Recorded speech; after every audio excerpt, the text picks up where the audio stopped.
Hello हमारे प्रिय मित्रों, विद्यार्थियों, आप लोगों का इस चैनल में बहुत बहुत स्वागत है। हम उम्मीद करते हैं कि आप लोगों की पढ़ाई भी अच्छी चल रही होगी, आप लोग अच्छे होंगे भी। ठीक है, आज हम लोग जो पिछले क्लास में पढ़े थे उसको आज आगे हम लोग प्रोसीड कर रहे हैं, आगे बढ़ा रहे हैं और उसके बारे में हम लोग पढ़ेंगे। इसमें आगे बढ़ने से पहले थोड़ा सा हम लोग उसका ओवरव्यू ले लें कि पिछले क्लास में हम लोग क्या क्या पढ़े थे। पिछले क्लास में हम लोग प्रोटीन के बारे में पढ़े थे, तो उसमें हम लोगों ने ये देखा था कि प्रोटीन को जब हम लोग हाइड्रोलाइसिस करा रहे थे तो वो पेप्टाइड और उसके बाद हाइड्रोलाइसिस करा रहे थे तो एमिनो एसिड में कन्वर्ट हो रहा था।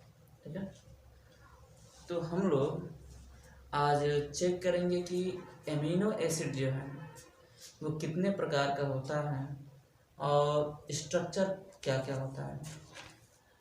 तो ध्यान देंगे आप लोग कि क्या क्या चीज़ें हैं और कैसे उनका हम लोग स्ट्रक्चर भी, केमिकल स्ट्रक्चर जब बनाएंगे तो हम लोग चेक करेंगे कि कैसे केमिकल स्ट्रक्चर, केमिकल फार्मूला लिखेंगे। ठीक है, वैसे आप लोग ध्यान दें तो हमने पिछले क्लास में बताया भी था कि एमिनो एसिड जो है नियर अबाउट 20 प्रकार का होता था। ठीक है, जिसको हम लोग पहले 4 भागों में डिवाइड करेंगे, फिर हम उसको 20 भागों में डिवाइड करेंगे। ठीक है, लेकिन अनुमानता यह है कि लगभग 20 प्रकार का है।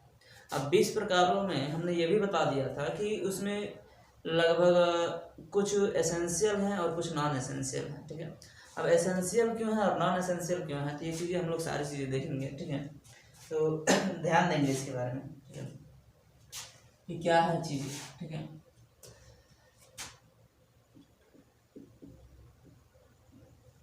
प्रोटीन्स। ठीक है, इनमें हमने पिछले क्लास में बताया था कि प्रोटीन्स, इसका स्ट्रक्चर क्या है। ठीक है, इसको हम लोगों ने एमिनो एसिड के रूप में देखा था। तो एमिनो एसिड के रूप में क्या है हमारे पास कि इसका स्ट्रक्चर देखा जाए तो कुछ ऐसा होता था कि ये कार्बन और हाइड्रोजन और इनके साथ COOH और ये NH2 और ये R होता था। ठीक है, तो यहाँ जो R है इनमें दो चीजें होने की संभावना थी। एक एल्किल ग्रुप होता था और एक एरिल ग्रुप होता था। ठीक है, ये सारी चीजें हम लोगों ने पिछले क्लासों में देखा था। अब इनके आगे बढ़ना है और इनके आगे हम लोग को देखना है कि यही जो हमारे पास प्रोटीन का जो एमिनो एसिड फॉर्म है। ठीक है, यही जो है एमिनो एसिड है। ठीक है, यही एमिनो एसिड लगभग 20 प्रकार के होते हैं। ठीक है, तो इनको मुख्य रूप से पहले 4 प्रकार से डिवाइड किया गया। ठीक है, इसको 4 प्रकार से डिवाइड करने से पहले हम लोग चेक कर लेते हैं पहले। ठीक है, कि कितने प्रकार के हैं ये। ठीक है, इनको मुख्य रूप से 20 भागों में डिवाइड, मतलब 20 प्रकार से डिवाइड किया गया है, जिनमें 2 चीजें हैं। 10 एसेंशियल होता है, एसेंशियल, और 10 जो होता है नॉन एसेंशियल होता है। ठीक है, 10 जो होता है नॉन एसेंशियल। ठीक है, तो अब एसेंशियल और नॉन एसेंशियल का मतलब कैसे इसको हम लोग कैटेगराइज करते हैं। तो एसेंशियल का मतलब होता है कि जो हमारे लिए आवश्यक होती है। ठीक है, तो एसेंशियल एमिनो एसिड मतलब प्रोटीन एसेंशियल वही जो होते हैं जो सिंथेसिस नहीं हो सकते, मतलब हमारी बॉडी के थ्रू, ठीक है, या फिर लिविंग थिंग्स जो है उन प्रोटीनों को सिंथेसिस नहीं कर पाती है, वो हमारे लिए एसेंशियल है। ठीक है, उसके लिए हम लोग जैसे विभिन्न प्रकार के फूड लेते हैं। ठीक है, तो उन फूड में कुछ जो एसेंशियल प्रोटीन्स हैं वो प्रोवाइड होते हैं उन फूड के माध्यम से। ठीक है, और जो नॉन एसेंशियल होते हैं वो चीज़ हमारे लिए रिक्वायरमेंट होती है नहीं, तो उसको छोड़ दिया जाता है। ठीक है, मतलब ये है कि हम उसको किसी फूड के माध्यम से लेते ही नहीं, तो जो फूड के माध्यम से लेते हैं तो एसेंशियल पार्ट वाला होता है। ठीक है, तो हम लोग को यही देखना होगा कि ये कैसे, मतलब कौन कौन से हैं, इनका हम लोग को ये पढ़ना होगा कि इनका केमिकल फार्मूला क्या होता है। ठीक है, और उनका स्ट्रक्चर क्या होता है, उनका नाम क्या होता है। ठीक है, तो एसेंशियल और नॉन एसेंशियल आपके तो ध्यान रखेंगे आप लोग कि जो प्रोटीन है उसको लगभग 20 प्रकार का डिवाइड किया गया है, जिनमें से 10 एसेंशियल होता है, 10 नॉन एसेंशियल होता है। ठीक है, तो नॉन एसेंशियल का मतलब ये हुआ कि जो सिंथेसिस तो हो सके। ठीक है, बी सिंथेसिस। ठीक है, सिंथेसिस और ये जो है नॉन सिंथेसिस, ठीक है। इनको ऐसे कैटेगराइज किया जाता है। इसको आप लोगों को स्ट्रक्चर बताने से पहले इसमें थोड़ा सा हम बताना चाहेंगे कि क्या चीजें आप लोगों को ध्यान रखनी होगी, ठीक है। तो अब चूंकि ये जो प्रोटीन है वो एक कार्बनिक कंपाउंड है जिनमें नाइट्रोजन एमीन ग्रुप NH2 और कार्बोक्सिलिक ग्रुप COS दोनों लगा होता है, ठीक है। ये जो है आपका बेसिक प्रॉपर्टी रखता है और ये जो होता है एसिडिक प्रॉपर्टी रखता है, ठीक है। अब दोनों एक साथ अवेलेबल होने की वजह से ये जो प्रोटीन है वो न्यूट्रल होता है। अब ये जो प्रोटीन है जिसको हम लोग एमिनो एसिड के रूप में पढ़ेंगे, ये जो R एल्किल और एरिल ग्रुप है इनके ही आधार पर ये अलग अलग होगा, ठीक है।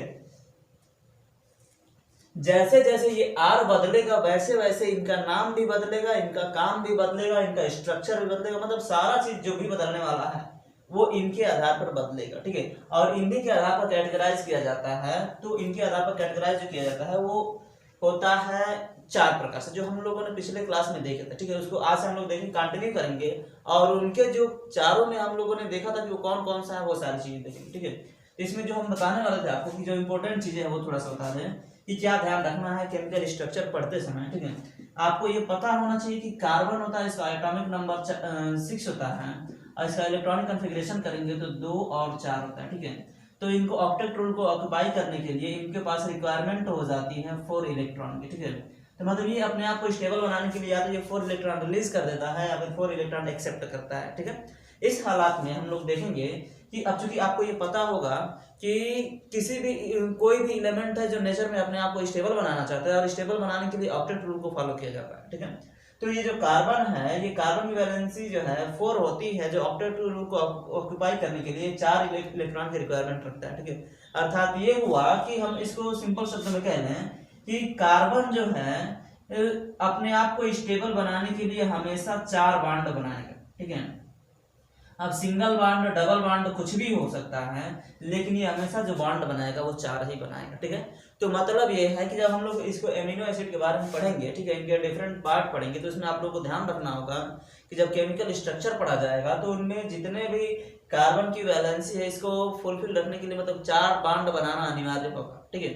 अब इसमें ध्यान देंगे, जैसे आप लोग IPSC पढ़ेंगे, IPSC नॉमेनक्लेचर, उसमें आप लोग को ये बताया गया होगा कि जैसे आप लोग सिंपल पढ़ते हैं कि ऐसे, ठीक है, अपने यहाँ लिखते हैं कि जैसे ऐसे होता है और ऐसे ऐसे लिख दिया जाता है, ठीक है। अब यहाँ पर जैसे ये है, मान लीजिए कि इनकी वैलेंसी को पूरा करने के लिए हाइड्रोजन बॉन्ड दिखा देते हैं कि ये हाइड्रोजन जो है बाउंडेड रहता है, ठीक है। और कभी कभी आप लोग ध्यान दिए होंगे अपने स्टैंडर्ड के अनुसार, तो ये बिना मतलब कि हाइड्रोजन को दिखाया, ठीक है, या फिर इसको सिंपल वे में ऐसे बस लिख दिया जाता है, ठीक है। और जितने जहाँ ये पोजीशन होता है वो सब के सब कार्बन में काउंट होता है, ठीक है। तो ये ध्यान देंगे कि जब हम लोग इसका नाम केमिकल फार्मूला लिखेंगे तो जहां जहां अगर मान लीजिए हमने ऐसा लिख दिया, ठीक है, हमने यहाँ पर NH2 लिख दिया और यहाँ पर COH लिख दिया, ठीक है।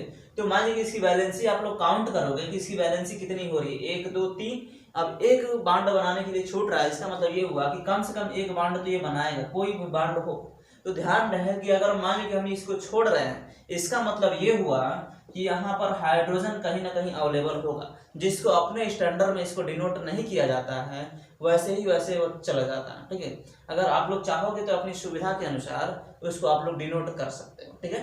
तो यहाँ पर जो ध्यान रखने की जो चीजें हमने बताया वो ध्यान रखने की चीजें यही हैं, और अगर ये चीजें आप लोग ध्यान रख लेंगे, ठीक है, कि कार्बन की वैलेंसी 4 होती है और कार्बन हमेशा 4 ही बॉन्ड बनाता है, तो आप लोगों को इसका केमिकल स्ट्रक्चर भी लिखना आसान हो जाएगा और केमिकल नाम तो लिख ही लेंगे, ठीक है। तो ध्यान रखेंगे इन सारी चीजों को और चलते हम लोग आगे इसके बढ़ते हैं।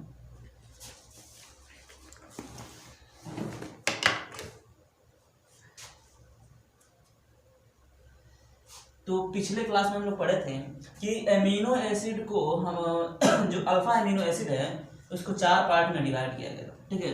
अब 4 पार्ट में कौन कौन सा था तो आप लोग थोड़ा बहुत रिवाइज करेंगे, ठीक है।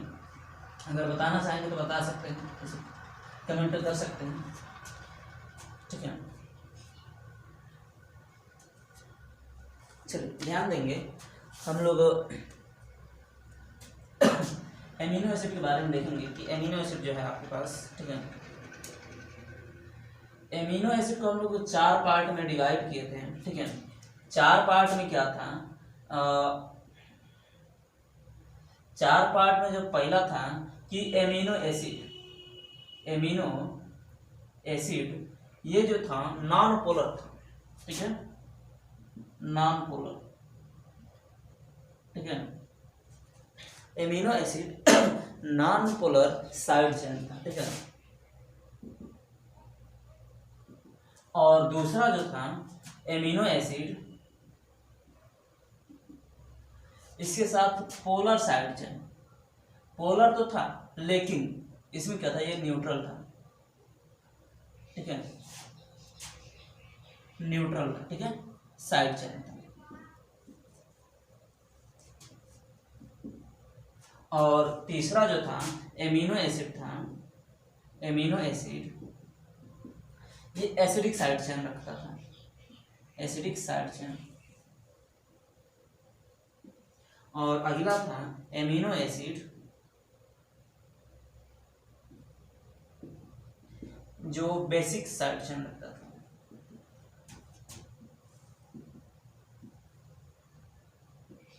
ठीक है। तो इसमें हमने आप लोगों को बताया था कि इनमें जो है टोटल 7 एमिनो एसिड होते हैं और इनमें जो होता है टोटल 8 एमिनो एसिड होते हैं और इनमें जो होता है टोटल 2 एमिनो एसिड होते हैं और इनमें जो होता है टोटल 3 एमिनो एसिड होते हैं। आप इसको देख सकते हो कि 8 और 7 15, 15 2 17, 17 3 20, मतलब कि टोटल 20 प्रकार के जो हो रहे हैं। तो ध्यान देंगे कि 20 प्रकार में से कौन कौन से एसेंशियल है और कौन कौन से नॉन एसेंशियल हैं। तो इनमें जो है वो 3 और 4 और इनमें जो है 5 और 3, इसमें जो है 2 और 0 और इसमें जो है 3 + 0, अर्थात इसमें आप लोग देखना चाहेंगे तो इसमें जो 3 है, ठीक है, इसमें जो 3 है वो नॉन एसेंशियल है, ठीक है, और ये 4 जो है एसेंशियल होगा, ठीक है। और इनमें जो 5 है ये नॉन एसेंशियल है और इसमें जो 3 है ये एसेंशियल है, ठीक है। और इनमें जो 2 है ये नॉन एसेंशियल, ठीक है, ये जो है नॉन एसेंशियल है और एसेंशियल की बात नहीं रही क्योंकि बचा ही नहीं, ठीक है। इनमें ये जो तीनों है, ठीक है, इसको ऐसे लिख लो, ठीक है, 0 + 3, इसका मतलब ये हुआ कि ये जो तीनों है ये एसेंशियल है, ठीक है, मतलब इसकी जरूरत होती है और इसकी ये नॉन एसेंशियल, ठीक है। तो सबसे पहले हम लोग इसके बारे में पढ़ते हैं, इसके डिटेल के बारे में पढ़ते हैं कि amino acid with non polar side chain क्या होता है, ठीक है। इनमें ये जो टोटल 7 प्रकार के होते हैं, 3 इसमें एसेंशियल होता है और 3 नॉन एसेंशियल होता है और 4 एसेंशियल होता है। तो इनको हम लोग इसके बारे में पढ़ेंगे, पहले इसके बारे में, फिर स्टेप बाय स्टेप हम लोग इसको आगे पढ़ते चलेंगे, ठीक है। तो वैसे उम्मीद करते हैं कि आप लोग इसको नोट कर चुके होंगे और नोट नहीं किए भी होंगे तो आप लोग इसको नोट कर सकते हैं वीडियो पुश करके, अभी थोड़ा सा बैक जा करके।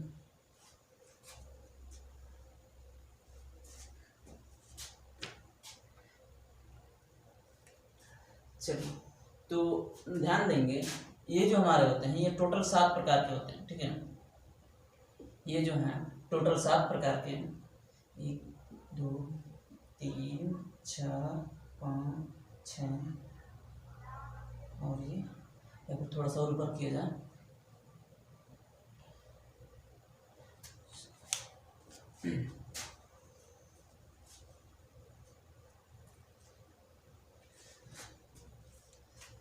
ये जो है आपका 1 2 3 4 5 6 7, ठीक है। तो इसको हम लोग ट्रिक के माध्यम से याद रखेंगे। इसमें ध्यान देंगे जो अल्फा एमिनो एसिड का स्ट्रक्चर था कुछ ऐसा था आपका कि ये कार्बन है, ठीक है, इसे यहाँ पर बना देना थोड़ा बहुत, ये कार्बन है, इसके पास हाइड्रोजन होता था, NH2 होता था और COOH होता था और ये R होता था, ठीक है। ये इसका बेसिक स्ट्रक्चर है, इस बेसिक स्ट्रक्चर का ध्यान रखेंगे। इसमें हमने बताया है कि इनके ही आधार पर इनकी प्रॉपर्टी बदलने वाली है, मतलब कि इनमें कोई भी चेंज नहीं होने वाला है, इनमें ही चेंज होगा जो भी होना, ठीक है। अब ध्यान देंगे कि पहला है amino acid with non polar side chain, मतलब ये हुआ कि साइड चेन तो अवेलेबल होगा लेकिन वो नॉन पोलर होना चाहिए। अब नॉन पोलर और पोलर कैसे हम लोग कैटेगराइज करेंगे, तो अगर पोलर होगा इसका मतलब ये हुआ कि उनमें कार्बन के अलावा कोई और दूसरा एलिमेंट अवेलेबल जरूर होगा। जैसे कि एग्जाम्पल के तौर पर एल्कोहलिक ग्रुप OH ले लो, वो पोलर फॉर्म में हो जाएगा, ठीक है। अगर S सल्फर जुड़ रहा है तो वो भी पोलर फॉर्म में हो जाएगा, या फिर नाइट्रोजन जुड़ रहा है तो वो भी पोलर फॉर्म में रहेगा, ठीक है। तो अगर कार्बन को छोड़ करके बाकी कोई भी अगर अवेलेबल है उनके साथ जुड़ा हुआ है तो वो पोलर फॉर्म में होगा। केवल कार्बन से ही, कार्बन और हाइड्रोजन अवेलेबल है तो नॉन पोलर फॉर्म, ठीक है।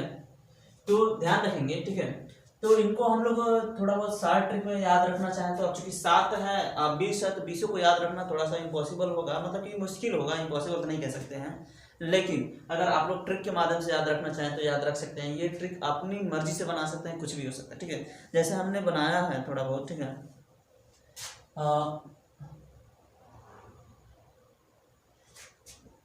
ग्लेवेलिक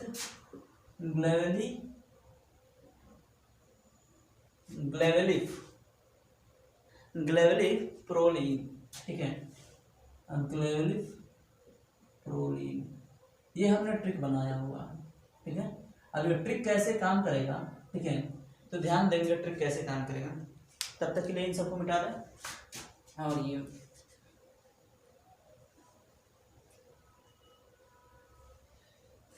जैसे हमने लिखा कि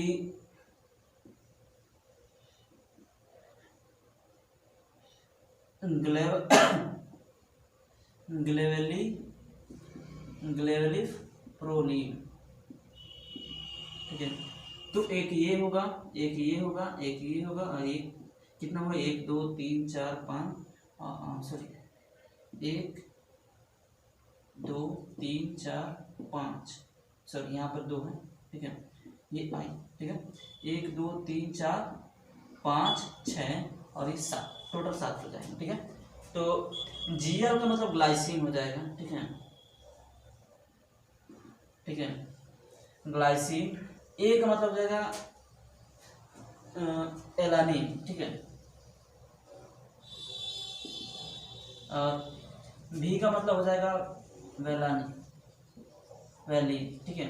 और L का मतलब हो जाएगा ल्यूसीन, ठीक है,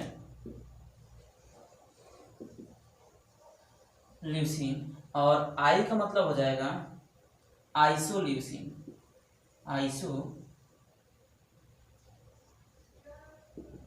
और पीएच का मतलब हो जाएगा, जैसे फिनॉल पढ़े होंगे, ठीक है,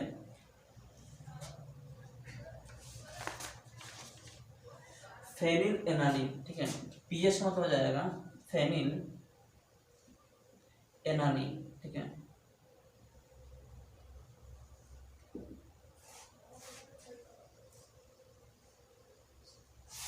सॉरी एलानिन, ठीक है, एलानिन, ठीक है। तो ये हमारे साथ तो हो जाएंगे, और ये प्रोलीन तो है ही। Gl का मतलब ग्लाइसिन, A का मतलब सॉरी ये हो जाएगा एलानिन होगा, ठीक है।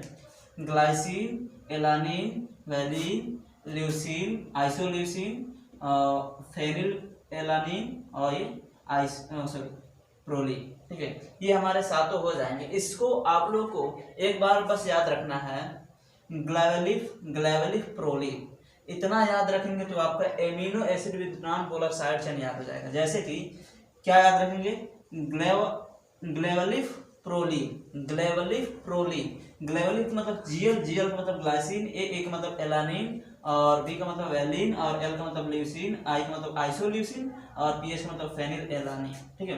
और ये 7वां नंबर है जो प्रोलीन है, ठीक है। तो इनमें मतलब कुछ भी डिफिकल्ट नहीं है, इसमें बहुत सिंपल तरीके से आप लोग इसका स्ट्रक्चर भी याद रखेंगे। इसमें आपको ध्यान रखना है कि कोई भी एमिनो एसिड होगा तो इसमें ये तो रहना अनिवार्य है, मतलब कि एक तरीके से कह जाए कि ये हो भी सकता है कि चेंज हो भी सकता है कि नहीं होगा, लेकिन मतलब कि एक तरीके से लगभग 99% वालों में लगभग ये अवेलेबल रहता है हाइड्रोजन, लेकिन ये तो 100% हर जगह रहने वाला ही है, ठीक है। इनमें कोई छेड़छाड़ नहीं होने वाला, ये हर सब में रहेगा। अब इसमें बात आएगी इसमें क्या चीजें होंगी, ठीक है। तो ये जैसे जैसे बदलेगा वैसे वैसे इनका नाम भी बदलेगा। तो अगर एक एक क्रम से इसका, इसीलिए हमने इसको लिखा भी है कि एक क्रम में ही रहना चाहिए। अगर जैसे ही एक क्रम में रहेगा तो वैसे ही इसका हम लोग स्ट्रक्चर भी आसानी से लिख सकते हैं, ठीक है। तो जैसे हम लोग एक एक का नाम लिख सकते हैं कि पहले नंबर पर क्या है, ग्लाइसिन है, तो ये हो जाएगा ग्लाइसिन। दूसरे नंबर पर है एलानिन, और तीसरे नंबर पर है आपका वेलिन, और चौथे नंबर पर है ल्यूसीन, और पांचवें नंबर पर है आइसोल्यूसिन। ये दोनों सिमिलर है, ठीक है। बस आइसो है का मतलब कि आप लोग जानते ही होंगे, थोड़ा बहुत पढ़े होंगे इंटरमीडिएट में, कि अगर आइसो का स्ट्रक्चर होता है तो क्या चीजें बोलनी जाती है, ठीक है। और ये है फेनिल, फेनिल, फेनिल, ठीक है। और फेनिल एलानिन, और लास्ट जो है प्रोलिन, ठीक है। इसी में हम लोग देखेंगे कि इसमें जो 3 है वो नॉन एसेंशियल और 4 एसेंशियल, वो कौन कौन सा, ये भी हम लोग देखेंगे, ठीक है। तो पहले हम लोग स्ट्रक्चर देखते हैं कि इनका कैसे कैसे क्या होता है। तो ग्लाइसिन, इसका स्ट्रक्चर बनाते समय आप लोग ध्यान रखेंगे ये चीजें पहले आपको होनी चाहिए। तो पहले अगर लिखना चाहोगे तो ये हो जाएगा C कार्बन, और ये NH2 तो रखे रहो, ठीक है। इनको आपको भूल के भी नहीं छोड़ना है, ये चीजें होनी ही चाहिए, ठीक है। और ये कार्बन, ये हाइड्रोजन हुआ, और इनके साथ कार्बन, एक कार्बन जोड़ दो, ठीक है। एक कार्बन जोड़ेंगे। तो अब हमने आप लोग को इसके पहले ही बताया कि कार्बन अगर जोड़ेंगे तो आपको ध्यान होना चाहिए कि कार्बन की वैलेंसी कितनी होती है। तो आप लोग को ध्यान होगा, हमने कार्बन की वैलेंसी 4 बताया, और 4 बांड बनना इनका अनिवार्य रूप से होना ही चाहिए। अगर जब तक का 4 बांड नहीं बनेगा ये तब तक स्टेबल नहीं होगा, और जब स्टेबल नहीं होगा तो स्ट्रक्चर कहीं ना कहीं वो गलत जरूर होगा, ठीक है। तो इस बात को आप लोग ध्यान रखेंगे। और चीजें तो फर्स्ट, ये फर्स्ट नंबर है, ये सेकंड नंबर है, ये थर्ड नंबर है, ये फोर्थ नंबर है, ये फिफ्थ नंबर है, ये सिक्स नंबर है, ये सेवंथ नंबर है, ठीक है। तो अगर ये फर्स्ट नंबर है तो इनमें एक ही कार्बन होगा, ठीक है। तो इनकी वैलेंसी चेक करेंगे। तो ये कार्बन है, इसकी वैलेंसी कितनी होती है, 4। तो एक बांड ये बना रखा है, एक बांड ये बना रखा है, एक बांड ये बना रखा है। तो हम लोग इसको ऐसे कर सकते हैं कि अगर ये इसको स्ट्रक्चर ऐसे बनाना चाहो तो जैसे ये था, अगर NH2 था, ठीक है, COOH था, ठीक है, तो ये H हो जाएगा, और ये भी H। आप देख सकते हैं कि इसकी क्या वैलेंसी बराबर, ये अल्फा हाइड्रोजन, अल्फा कार्बन भी, ठीक है। तो ये ग्लाइसिन का स्ट्रक्चर, ठीक है। तो इनको सिंपल वे में लिखना चाहो तो ऐसे भी लिख सकते हैं, CH2, ये NH2 हो जाएगा, और ये हो जाएगा, अगर नहीं दिख रहा होगा थोड़ा बहुत इधर कर देना है, कि अगर ये C है, ये NH2 हो जाएगा, और ये COOH, और ये हो जाएगा, इसमें जोड़ लो H2, ठीक है। ये हो जाएगा ग्लाइसिन का स्ट्रक्चर, ठीक है।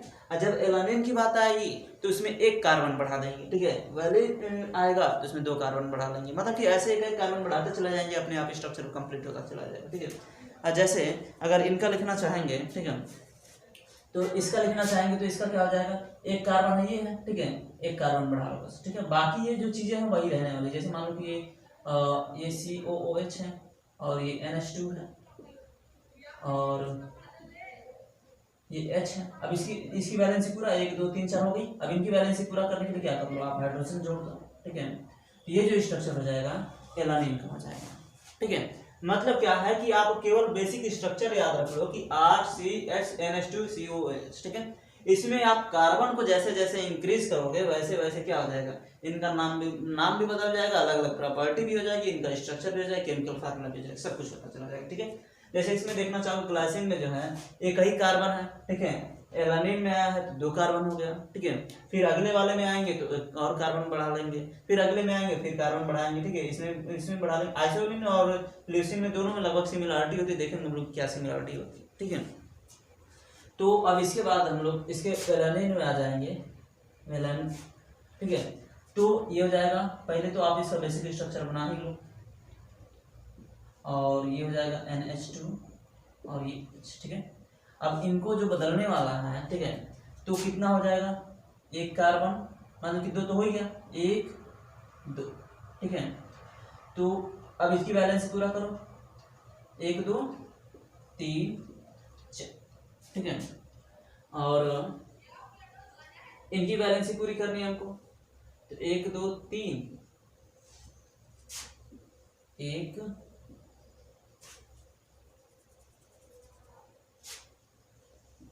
2 3, ठीक है। तो 1 2 3, और एक कार्बन इंक्रीज होना चाहिए, इंक्रीज करा लो यहाँ पे CH3, ये हो जाएगा, ठीक है। तो ये वाला वैलिन का स्ट्रक्चर हो जाएगा, ठीक है। इसके बाद आता है ल्यूसीन, ठीक है। तो ल्यूसीन में क्या करना है कि एक कार्बन इंक्रीज कर देना है, ठीक है। तो एक कार्बन इंक्रीज करेंगे तो क्या हो जाएगा, इसका बेसिक स्ट्रक्चर आप लिख लो पहले, COOH, ये NH2 हो जाएगा, ठीक है। इनका बेसिक स्ट्रक्चर ध्यान रखेंगे और फिर कार्बन इंक्रीज कर लो, ठीक है। कितने हो गए, 3, 1 2 3 और 1 2 3 4, ठीक है। तो अब इनको बैलेंस कर लो आप, ये हो जाएगा CH3, क्योंकि अब आप लोग स्टैंडर्ड, आप लोग अपर ग्रेड के होता है, आप लोग समझ सकते हो इसको, ठीक है। तो ऐसे हो जाएगा, बैलेंस ही पूरा नहीं है, इसको पूरा कर लें आप, तो ये हो जाएगा आपका ल्यूसीन का स्ट्रक्चर हो जाएगा, ठीक है। इसके बाद आता है आइसोल्यूसिन। तो आइसोल्यूसिन में क्या है, इनमें फिर और बढ़ा लो आप, ठीक है। तो अगर इसको यहाँ पर थोड़ा सा हम शार्ट में लिखते चलें इसका स्ट्रक्चर केमिकल फार्मूला, तो शार्ट में लिखना चाहोगे तो ऐसे हो जाएगा, ये COOH या फिर ऐसे NH2 COOH और इनके पास H है तो यहाँ लिख लो H, ऐसे CH NH2 COOH और ये हो जाएगा आपका CH3, ठीक है। इनका लिखना चाहोगे तो क्या हो जाएगा, इसको थोड़ा सा और इधर कर लें, COOH, तो इनको लिखना चाहोगे तो ये हो जाएगा आपका C, ये है इनके पास हाइड्रोजन है और यहाँ से CH और ये 2 ठो है तो CH3 का होल ट्वाइस, ठीक है। और ये हो जाएगा NH2 और ये हो जाएगा COOH, तो ये हो जाएगा, ठीक है।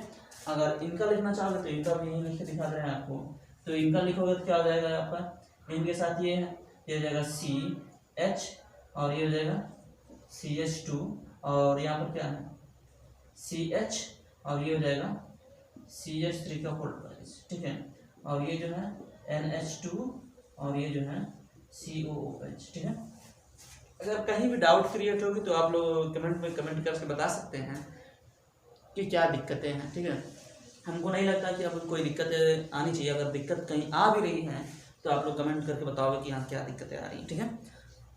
तो अब इतना तो आप लोगों को ध्यान आ गया होगा कि क्या है ग्लाइसिन, एलानिन, वैलिन, ल्यूसीन।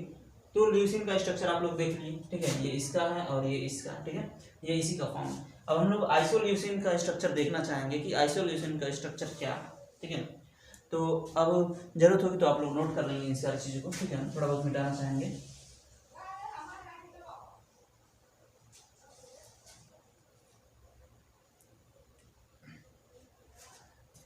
अब चूंकि जगह की कम अभाव हो रही है ना, इसकी वजह से तो थोड़ा सा यहाँ पर ल्यूसीन का स्ट्रक्चर हम लोग लिख लेंगे, ल्यूसीन के स्ट्रक्चर के अनुसार हम लोग काम चलाएंगे, ठीक है।